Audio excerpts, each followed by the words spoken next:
And we have in studio today Senior Minister of State for Communications and Information, Mr. Kiat, and the Director of an SME, Mr. Jay Koh, who is in the Taiwanese bubble tea business with Wanpo Tea Shop. Thank you, gentlemen, very much for joining me this evening. Good evening. Mr. Tan, I want to start with you. Where is Singapore in terms of tech adoption among SMEs, and why is there a need for an accelerated pace with this digital enterprise blueprint? Well, actually, SMEs in Singapore are doing quite a good job. Over the years, they've progressed in terms of adopting digital technologies and solutions. We are doing all right. But there's a major game changer in town, and that's called AI, artificial intelligence. It will be a game changer for industries, companies, workplaces, and what we want to do is to make sure that our enterprises, including small, medium enterprises, are pre-positioned ahead of the pack and can ride the wave or next phase of digitalization. And that's why under DEB, we have 4 focus areas. The first is helping our companies be smarter. My goal is that all SMEs in Singapore to be enabled by AI. That's going to be their superpower to be competitive. So we want our firms to be smarter using AI technologies and capabilities. The second is scaling much faster as SMEs see new business opportunities, not just in markets, but in different industries, allowing them to scale much faster to seize those opportunities using digital solutions. And thirdly, we talk about AI creating a lot more opportunities, but actually many bad actors out there are also using AI technologies.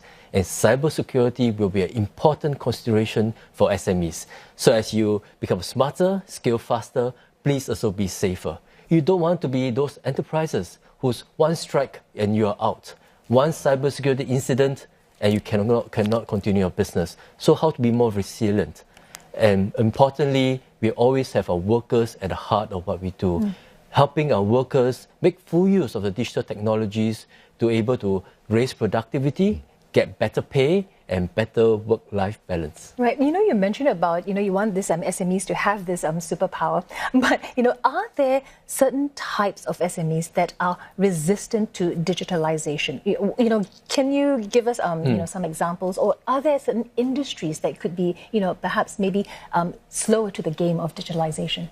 That could be a pertinent question a few years ago. But Glenda, the conversation has shifted over the years. Since SMEs Go Digital program was launched in 2017, close to 100,000 SMEs have benefited from the program. Especially over the recent years during COVID and after COVID-19, the take-up of programs has actually increased quite exponentially. So the conversations that I have now with SMEs, Tauke's and SME management is no longer about digital technology, need to do or not, is it a cost driver? But the conversation has shifted to what can we do and how to get started? And how can I more effectively deploy technologies so that I'm more competitive compared to my competitor? The conversation has shifted. But SMEs face some challenges. And some of the challenges is that, where do I start? Or sometimes they hear the buzzword like AI and Gen AI and they jump straight into it. And oftentimes someone wise told me, the fastest way to lose money is to invest in technology that you don't know about. So the DEB, in a way, provides a roadmap, a good starting point for SMEs who are keen to take the next step in their digitalization journey, to refer to it and look at the list of partners that we have put together. And we brought the ecosystem together. We brought technology leaders like Amazon, Google, Microsoft, Salesforce. We brought in industry associations like Singapore Business Federation, SCS, SGTech, to come together to pool their resources, networks, and experience to support SMEs in the next phase of digitalization. All right. Well, speaking of that, I'm going to bring you into this conversation, Mr. Koh. Here, your company, it has embraced technology in the chain of bubble tea shops here. Tell us about your journey. So, Wanpo Tea Shop actually started back late 2021. So when we first started, there wasn't any IDP plans, coming along, and then we started with very basic point of sale systems. Our crew was all doing manual works. So operational stuff, admin works, it became a very hassle to all of them. And that when it comes to so manual works, right, it prompts a lot of errors. So you can actually go into like double entries into transactions. And then accounting-wise, and then our finance team back in the back of office, right? They have actually problems trying to reconcile every transaction that went past. So the different sales channel comes in and everything becomes a big mess. So that's where we say that this no longer can go on. And then really thank God, because back in 2022 where the IDP came live, and then that's where we decided we need to embrace digitalization. So that's where we embrace the Connected Business Suite, so the CBS, as you say, with our vendor, which is actually approved with IMDA. So I think what SMS Town was actually saying about the cost about buying digitalization actually probably will kill you. But to be honest, with the government support and then with the consultants and the help that we have with our vendor, it actually similarly integrate our whole system together. So our operations became very smooth, and we actually cut down a lot of unwanted sort of errors that we could be saving a lot of costs. Yeah, so this is how we decide we need to embrace.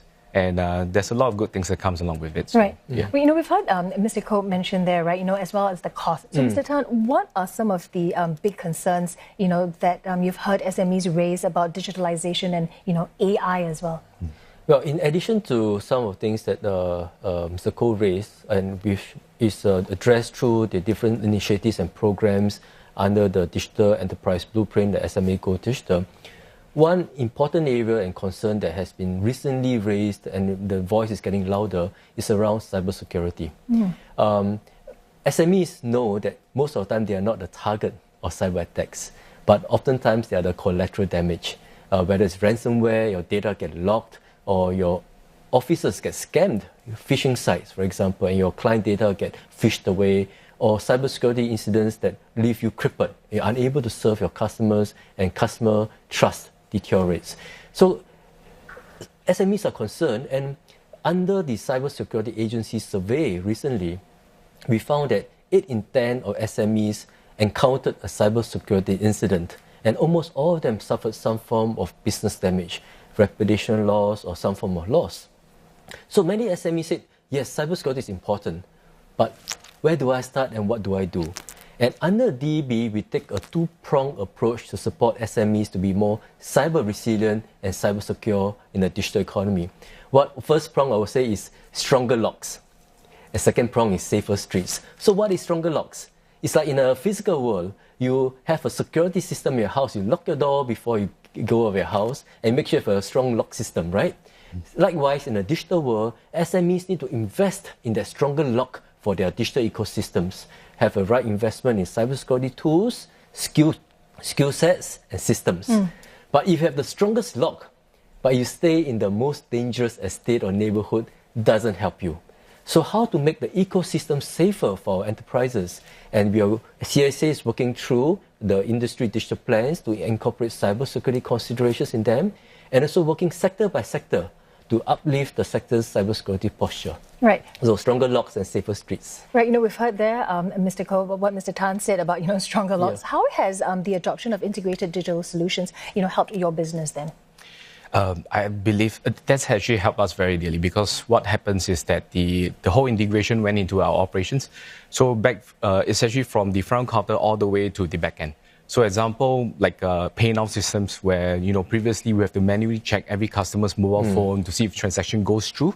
But nowadays it's actually integrated into system. So our vendors actually has that integration where we do have, when they scan the QR code, it actually goes straight into our bank account. So, and then the system actually provide real life validations. And then at the end of the day, we just produce a receipt to them saying that the cash is there. Because there are instances where we get customers keying the wrong amount, and then our otherwise unsuccessful transaction, but our staff actually didn't pick that up. So that's actually loss of sales opportunity for us. So, right. Yeah. Thank you so much, gentlemen, for coming in and speaking to us, getting SMEs ready for the next wave of digitalization here. I've been speaking to Senior Minister of State for Communications and Information, Mr. Tan Kiat, and Director Wanpo Tea Shop, Mr. Jay Koh.